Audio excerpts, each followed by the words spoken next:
What's up, everybody? Welcome to Mongols. This is our prediction show where we're going to talk a little bit of news and talk a little bit about the Hounds heading to Indy this week. I am Mike. Joining me for this one is Steve and Justin.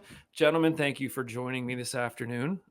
Lots to talk about here. Steve, you're fully recovered from your bike ride, yeah? Yeah. No, that's great. I mean, in some ways, it feels like it was way longer ago because Monday was the start of the semester at Pitt. And so teaching on Monday morning and then meeting with students all week, catching up on all the little tasks that needed to get caught up on. Like, just been busy with work stuff. It's been good, but it's kind of made it harder to realize that Pedal Pittsburgh was 5 days ago. It's just not been on my mind as much. Have you been back on the bike since? No. And I don't know the next time I'll get back on my bike. One of the things I'm really looking forward to, I think I might have mentioned this Sunday night, but I don't think I'll ever do the 40 again just because the distance is not the challenge. I can do the distance. But to do the hills, like I got to practice that. And that took a lot of my summer. I'm really looking forward, planning on going hiking tomorrow and probably Monday, Thursday, and I think next Sunday, planning on going kayaking. So really looking forward to doing some of the other outdoor activities that I enjoy. Yeah, for sure. Speaking of, Justin, you raced back from vacation just to join us. I appreciate that. How was your time away? Yeah, vacation was great. My family, like for years, we've gone to Ocean City, New Jersey, on the Jersey Shore, and so that's kind of been our spot for years and years for summer vacation. And so got to go back down there, and it's just fun. Like you guys probably know, Mike, you might know, but I feel like it's fun when you now have a daughter to be able to take her to the places that you went as a kid and kind of see her reactions and the way that she interacts with it and all that kind of stuff. And Ocean City, New Jersey hasn't changed that much in the last 40 years. And so it's pretty much the same place as it was when I was there. Wow. So it was fun just to like see her reaction, see the way that she kind of interacts with things and all of that. And yeah, it was a good vacation. Talking about exercise, if you guys want fun, ask Laura Ellen about CrossFit. I'll leave it at that. Yeah, I saw that she posted a picture of it, and I was going to message her and be like, "What's up with CrossFit?" So yeah, we might have to have her on the show and ask her about it. Is she handling it okay? No. No. The answer is no. I commented on her bike ride right after that and was like, whoa, literally zero elevation because she was riding in Ocean City. And she was like, yeah, but it's way harder after that CrossFit class. I was just like, yeah, that's not something I ever want to do. But it looks like she pulled it off, and her group selfie looked great. Like, she didn't look like she was about to fall over too much. So I think it had to go at least okay, right? Yes. My brother-in-law is very much into CrossFit and very much into just that kind of stuff. Does, some of the Tough Mudders and things like that, those kind of runs. And so it was his birthday while we were on vacation. And so Laura Ellen, just in effort to connect with him more and try to like build that relationship more, offered to go to his CrossFit class with him and experience CrossFit for the first time.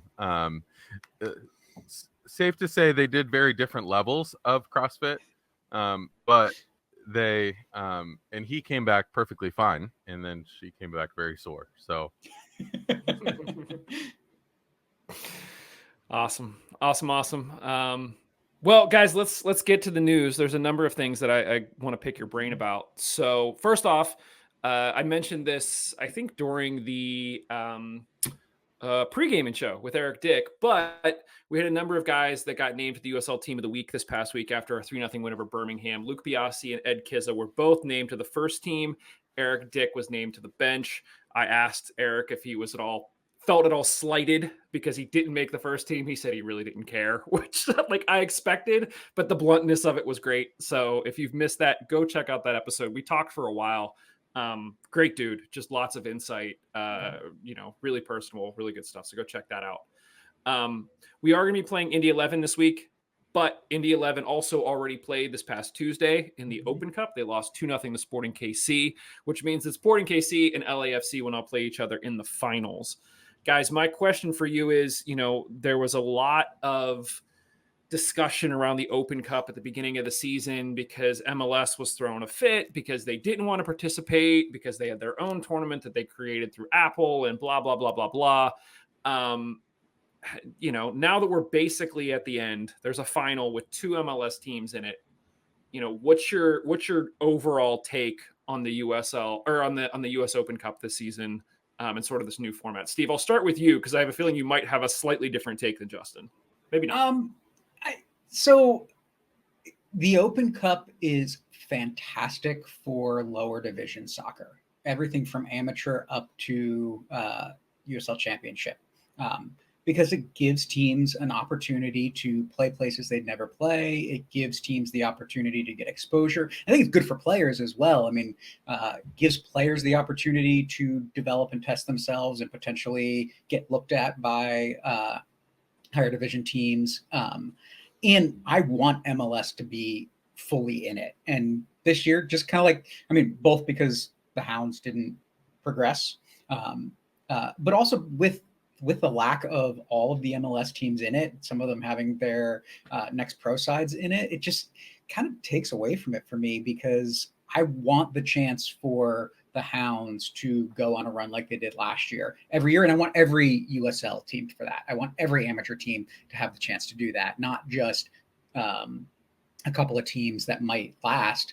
But I don't want to see teams making it further just because they're playing easier opponents. And it seems like for me, that's kind of what happened. I mean, I don't think Indy's good enough to be a semifinal team in the Open Cup most years.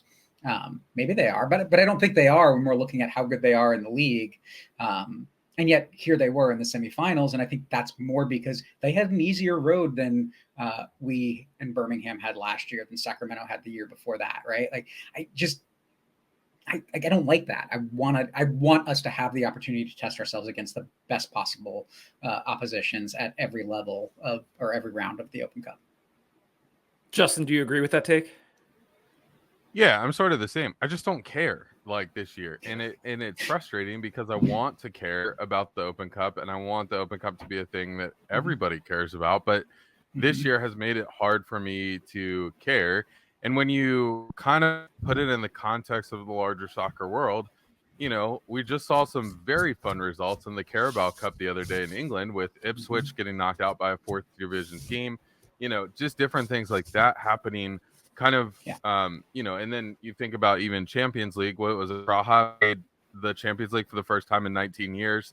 Posted some fun videos on Twitter and stuff. And I just I want that kind of magic and not, hey, we played a first division side, but it was mostly their second tier player. No, I just don't want that, and it's not fun. And so it was more fun, having Columbus and New England, all of that happening last year. And this year, even as a MLS follower, fanboy, whatever, the Union chose not to participate. And so it's I don't care. From that side, I don't care. From the side of the Riverhounds, I don't care. We're not seeing the best of MLS. And so why does it matter? Even if we had beaten Tulsa and advanced, we probably wouldn't. We might have seen a USL 2 team or an MLS 2 team, and so it's hard for me to get into that. Yeah, I want to add one other thing to that, right? As you're talking about that, Justin, that last year, one of the things that was so magical about it wasn't just that we went to New England and won, and then we had Columbus, but it's that we progressed and then we ended up in Cincinnati, and we have a lot of gripes that we can talk about that game. I mean, that's the game where Dikwa got hurt and then was out for a little while. That's the game where their first goal, I will definitively say, should not have counted, right? But that makes it it gives me something to talk about and makes me more invested in the competition because now I've got a gripe, right? And going there, bringing some friends, staying at my buddy's mom's house and just north of Cincy, and a few of us going down, a bunch of the Steel Army being there. It was a ton of fun to do that. And when you don't have as many of those opportunities, it's just not as fun. So, yeah. No, I agree fully with everything you guys said. It did make me wonder. So Indy was 1 win away from getting to the finals of the Open Cup. if I gave you the option of either making the finals of the Open Cup or making the playoffs in the USL, you can't have both. So if you make it to the finals, you're out of the playoffs. Like, you don't get in the playoffs. And if you get in the playoffs, you're not in the finals of the Open Cup. Which one do you think you're taking, Justin? I mean, most years I'd actually probably, I don't know. If you ask me about winning the Open Cup, sure, I'll take the win in the Open. Right. But I think Sacramento had a great year last year, and it was awesome to watch and awesome to see. And so, would I want the Hounds to go on a run like that at some point? Yeah, and especially the season we're having USL this year. Yeah, I'd rather be in the finals. This year, though, I just don't care about the Open Cup because there's nothing invested in that for me, and so I just don't. I would rather make the playoffs at this point in time this season. But most years, it's a toss-up for me, I think. Mm-hmm. Steve, what do you think? Yeah. So there's a couple thoughts that I have about that. One, I mean, I think back to when I was actively following DC United and the 2013 season, where they were the worst team in MLS, but yet they won the Open Cup, right? Like that was something that made that season a lot more fun for fans that year. Then I just think about, like, as a USL team, I'm going to take that Open Cup payoff every single year, because being in the final, ending second in the Open Cup, that's a lot of money. And give me that money, because that money then can be invested and used to build a stronger team for the next few years where, oh, okay, then we get into the playoffs again, right? Like, but I think, like, it's just like there's an economical aspect for me where it's like, yeah, I mean, not just the fun of seeing the team there, but also, like, that's huge for a team in the second division to be in that position and to gain that much money. Yeah. It does make me think, sort of, what in my mind would be more important, making it to the finals in the playoffs for the USL Championship or making it to the finals of the Open Cup. And I almost feel like it would feel more magical to be in the finals of the Open Cup. I mean, depending upon where it's hosted and all of that, just because the opposition is more difficult. But maybe we'll let's save this conversation for another time. But just think about, what would you prefer to win, the Open Cup or the USL Championship? Because I think that there's a number of pros and cons to both. But moving on here to sort of the next point, Steve, you talked a little bit about money. This sort of ties into that. September 9th, which is fastly approaching, is the roster freeze in the championship. John Krasinski did an interview with Bob Lilly where he alluded to potentially bringing in one or two guys before that roster freeze happens. My first question is, do you believe him? Do you actually think we're going to try to bring in somebody in the next week or two? And then secondly, if you had to focus not on one, but two positions to bring in someone for, what two positions would you try to eye up? So, Steve, first of all, do you believe Bob? And then secondly, what two positions would you be targeting? Yes, I believe Bob. I would like to see a proven center back, just add a little bit more competition, a little bit more strength, and somebody a little faster. I think this year we've been hamstrung at center back by having limited choices in terms of quality level. We don't have anybody that's a clear standout like we did the past couple seasons. And then I would like to see somebody else that can do a shift in midfield, because I just don't feel like we have enough options in terms of changing the game in midfield. And so somebody that adds something a little differently. I'll also add one more comment, that while I believe Bob, I do not expect any of the signings that we may make between now and the 9th to be anybody that I'm going to be super excited about. I see this as like a Todd Pratzner, Ray Lee type of add some depth with somebody proven, but not necessarily somebody that's going to be impact player for 90 minutes for the rest of the season every game. That's fair. Justin, do you believe Bob, and what two spots are you looking at? Yes, I believe Bob, because he's done the same thing for the past 5 years, signed somebody in July, August, sometime around then. So yes, I believe him. I'm very much the same as Steve, of like, I don't know that this signing is, like, if there is a signing at some point in the next couple of weeks, I don't know that it's going to be somebody that anybody's real excited about, like, oh, this is game changing. Probably the positions I'd like to see. I'd probably like to see an outside back of some sort. Trying to think like, all right, Proven can play in this league, may not change the game, but I think Blackstock and two both have spent a lot of time on the field this year, and I think the further we get, the less they're going to be able to go 90 at times. And so I would like to see, no disrespect to Danny Rivera at all, but I'm not sure that the options that we have there as far as Biazzi and Rivera are great at those positions or can do the same things that Blackstock and two can do. So I'd love to see somebody who can do similar things to them on the offensive side of that. And then other than that, I don't really care. Give me a depth piece somewhere. Center back, midfield, either one. I'm shocked that neither of you guys said a forward. Like I would almost say like I'd use 2 picks on 2 different forwards and just hope something works. But yeah, I don't know. I believe him as well, but we'll see. It feels like one of those things that you kind of always say, like, yeah, we'll keep our options open.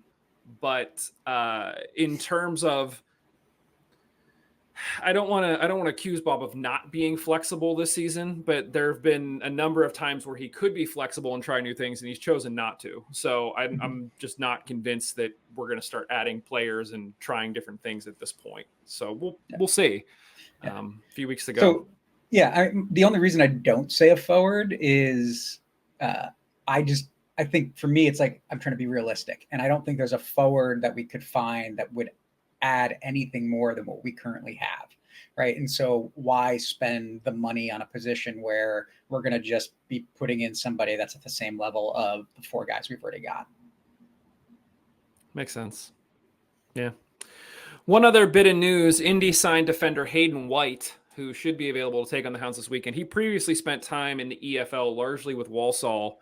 They said, that I mentioned, that he will be available to play us this weekend.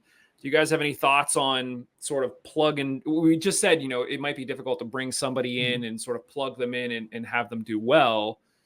Do you guys have any thoughts on sort of bringing somebody in from the EFL, plugging them into the lineup this weekend and having them actually make an impact? Or do you think that there's sort of a bedding in period that if you're Indy, you might not throw him in right away? Steve, what are your thoughts?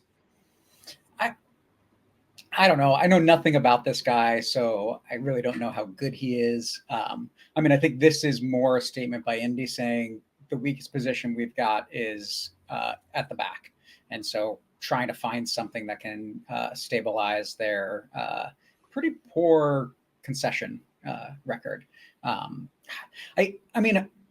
I think I've seen both where a guy comes in and just can step in because he's got the quality to step into a USL roster and make a difference, even if he doesn't get the system fully right away. But I think somebody coming from the EFL is kind of where I'm thinking, like it could go either way, and they may take their time with them. We may see him in the second half as a substitute or something. Maybe he'll be in the starting lineup. I have no idea. I don't think it makes that much of a difference for the Hounds, though, right? Like the goal is go out and break the defense down. It doesn't matter who you're against. You've got to do that and keep the clean sheet and try to get the result. So who cares?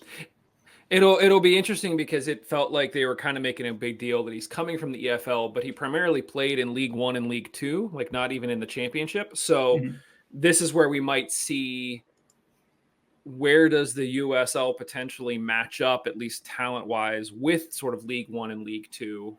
I know there's a lot of people that like to make those comparisons. Justin, do you have any thoughts on this signing?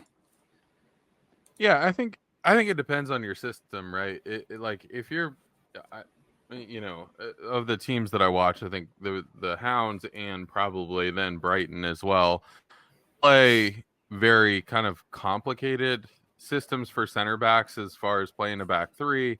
You've got to know how to defend. You've got to be able to track back. You got to be able to play the ball at your feet, all of that kind of stuff, which may be a little more complicated than say a back 4 where you're a little bit more secure at the back, and it might be a simpler kind of system to play in some sense. And so I think like if you take a guy who's played a back 4 system and you plug him into a different team, especially at center back, I think for the most part, that guy can plug and play. And I think you kind of see that around the world. Like teams around the world, they'll make a big center back signing and they'll plug right in and play. And so I think I would not be surprised to see this guy in the lineup this weekend. I think it is, like Steve said, a statement by Indy of like, hey, we need help back here. And so I wouldn't be surprised to see this guy plug and play at this point. Okay. So as we mentioned, we have a good shot at seeing this guy potentially on Saturday when we head to Indy. Last time we played Indy was June 1st, and it was a 2-1 Hounds loss at Highmark Stadium. Eric Dick said he feels like we owe them one, so it'll be interesting to see how that plays out. And their last 3 games, they have a win and 2 losses. If you count the Open Cup match on Tuesday, they have 3 losses in a row, so they're kind of reeling a bit to maybe get back home, play against the Hounds. They might be looking at this as a bounce back game. They currently sit 4 points ahead of us. So 3 points here for us would be massive. Still wouldn't get us above the playoff line at this point, depending on how the other games shake out, but we'll be climbing. I think somebody mentioned last weekend that Rhode Island and Birmingham, who are both directly above us, they play each other this weekend. So this could be a good opportunity for them to drop points. Somebody is going to drop points, or actually they could both drop points if they get a draw. So good chance for us to make up ground there. And Loudoun plays Phoenix, who also desperately needs points. So there could be some movement in the table after this weekend. A lot of different games to keep an eye out for. Steve, you mentioned a little bit about how Indy is sort of reeling on defense. They only have 5 shutouts this season. So Eric Dick has twice as many himself. And they've given up the 3rd most goals in the league behind only Miami and Hartford. So, for a team like us that's looking for goals, here's a team that likes to give them up. Guys, what do we think we'll see here? I mean, do we think that we're going to see any sort of lineup changes, or Justin, I'll start with you. What are you hoping to see this weekend?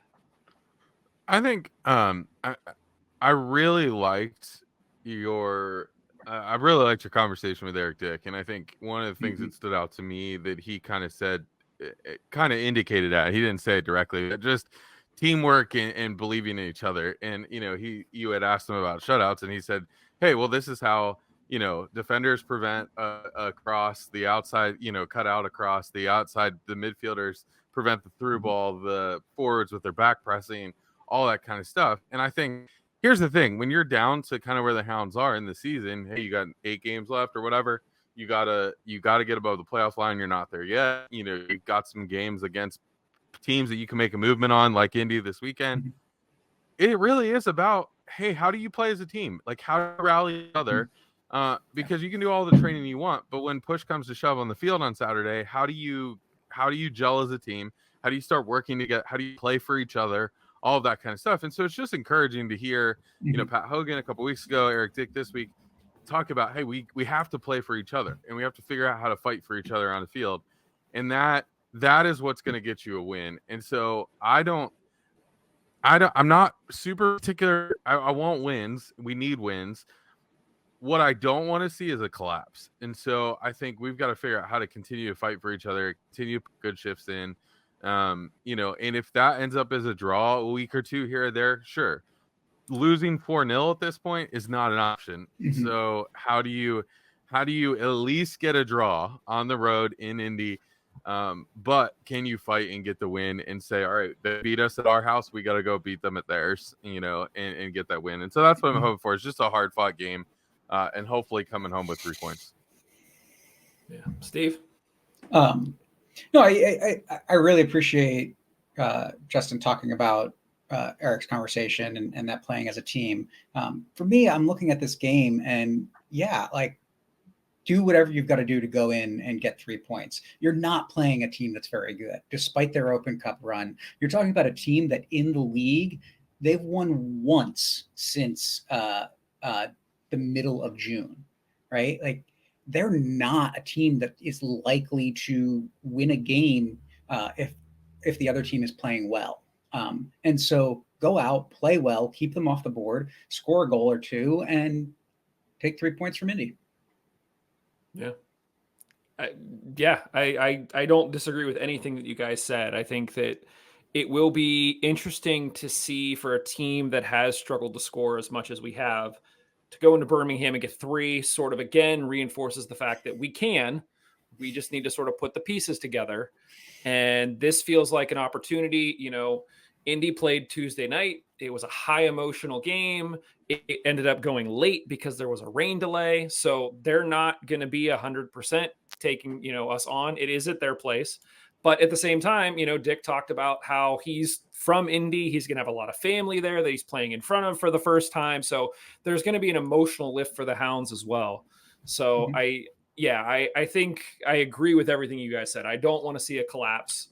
We can't collapse. So the best you could hope for is just a really hard fought battle. And hopefully, we get another shutout and we get another 3 points and it looks good. Guys, give me a score prediction here, Justin. How do you think this one ends up? I'm going to say we get the reverse of the last one. I think 2-1 Hounds is a pretty fair shot. I would love to keep them off the board. I think continuing to get those clean sheets and hopefully Sacramento gets scored on at some point this weekend, so we can get Eric Dick for Vitiello. But it is something that I think, like, I do think we can go out there and get the win. And I think if you continue to think about these games, at least until you control your own destiny in some sense, if you think about them as, all right, we got 9 finals, we got to keep winning, we got to keep going. If you think about them that way, I think that changes the way you play the game. Where Indy is just like, okay, can we hang on to our playoff spot, or can we hang on to our home game spot? We're playing for our lives. They're playing to hang on to a spot. And so I think the motivation is just different at this point in time. Yeah. Steve, what do you think? I think we play really well. I think, is it Salt? Is that how you say the Indy keeper's name? I think he has a fantastic game, but I think we score 1 and we lock it down and it ends 1-0, despite the Hounds being on the front foot for a lot of the game. So it'll feel a little frustrating when we don't score 4 goals when we've had 12 chances, but I think we walk out of there with a win, 1-0. I like both of your shouts. Part of me feels like going the opposite. Justin, you pointed out I called for a Kiza hat trick at the end of the last week's show, and then he got 2. So I'm gonna swing for. I'm gonna say 4-0 Hounds. I'm gonna say that Indy's a little tired, Indy's a little exhausted. We get 1 or 2 in, and they just deflate, and we just kind of pour it on, and then go home with all 3 points. So that's my shout. EJ for the hat trick. EJ for the hat trick this weekend. Yeah, let's do it. Let's say it. I mean, look, he has 2 goals this season. Yeah. If we get a hat trick, it's going to be somebody completely unexpected. It'll be like a defender or somebody scores 3 header. Hogan will score 3 headers off of corner kicks or something. I was gonna say, I haven't looked. I think Kiza has 9 goals now. He might have 10 after last week, but it would be really funny if EJ got 4 goals this week and 7 in the league. Okay. So he has 7 in the league. Okay. Yeah. So I was going to say, if EJ got 4 this week, that would put him on 6. Yeah. But it would be funny if he leapfrogged him in 1 game. I don't see that. That's not my prediction. But we'll see. Yeah. Well, guys, anything else for this one? Nope. Nothing? Nope. I enjoy the conversation. Thank you, gentlemen. Appreciate it. And thank you, everyone, for watching and listening. We appreciate all of the feedback. Please make sure you do subscribe to the show so that you always get the latest version of this as soon as it's available. And we will be back with more Hounds content for you very, very soon. Later. See ya.